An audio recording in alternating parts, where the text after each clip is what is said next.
সৌভাগ্যৱতী নাৰীৰ 10টা লক্ষণ। নমস্কাৰ, আপুনি নিশ্চয় গম পাইছে আমি কথা পাতিম সৌভাগ্যৱতী নাৰীৰ 10টা লক্ষণৰ বিষয়ে। এনে কেইটামান লক্ষণ যিকেইটাই এগৰাকী নাৰীক সৌভাগ্যৱতী কৰি তোলে। আপুনি যদি এগৰাকী নাৰী, আপোনাৰ বাৰু এইকেইটা গুণ বা লক্ষণ আছেনে? কিন্তু এইটোও নহয় যে সৌভাগ্যৱতী হ'বলৈ হ'লে এইকেইটা গুণ আপোনাৰ থাকিবই লাগিব। গতিকে জানো হওক আপোনাৰ ভাল লগা নাৰীগৰাকীৰ বা আপুনি যদি নিজে এগৰাকী নাৰী, আপোনাৰ এই লক্ষণসমূহ আছেনে?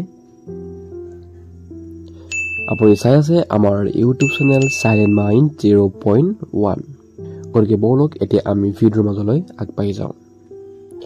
এগৰাকী নাৰী যদি হাঁহিমুখীয়া হয় তেনেহ'লে ভাল বুলি কোৱা হয়। নাৰীৰ মুখত মিঠা হাঁহি থকাটো শুভ লক্ষণ। হাঁহি দেখিলে এজন পুৰুষ আৰু এগৰাকী মহিলাৰ বিষয়ে আৰু বহুখিনি কথাই জানিব পাৰে। আৰু এই সকলোবোৰৰ বিষয়ে ডিটেইলছত ভিডিঅ' লাগিলে আমাৰ চেনেলত আপুনি পাব।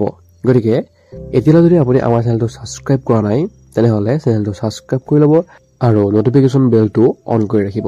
তেতিয়া আমাৰ ভিডিঅ'সমূহ আপুনি সকলোতকৈ আগতেই পাব। গতিকে আমি এতিয়া ভিডিঅ'ৰ মাজলৈ আগবাঢ়িছোঁ। দাঁত। এগৰাকী নাৰীৰ দাঁতকেইটা যদি সুন্দৰ হয়, মুকুতাৰ দৰে যদি জিলিকি থাকে তেনেহ'লে এইটো শুভ লক্ষণ। সেই নাৰীগৰাকী সৌভাগ্যৱতী বুলি কোৱা হয়। স্তন।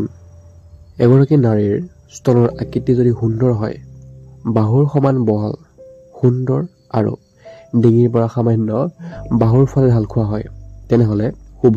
ই শুভ লক্ষণ। নাৰীৰ বুকু। নাৰীৰ বুকু শিৰাহীন, কোমল আৰু পুষ্ট হ'ব লাগে। যদি বুকুত নোম থাকে তেনেহ'লে এইটো এটা বেয়া লক্ষণ। পেট। পেট কোমল আৰু সমান হ'লে ভাল।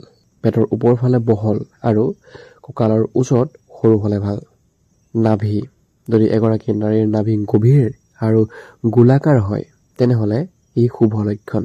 যদি এগৰাকী নাৰীৰ কণ্ঠস্বৰ মধুৰ আৰু কোমল হয় তেনেহ'লে ভাল। যদি আমি মুখমণ্ডলৰ কথা পাতোঁ, যদি এগৰাকী নাৰীৰ মুখমণ্ডল কোমল, মিহি আৰু সুন্দৰ হয় তেনেহ'লে ভাল। শৰীৰ। এগৰাকী নাৰীৰ শৰীৰ কোমল, শিৰাহীন হ'ব লাগে।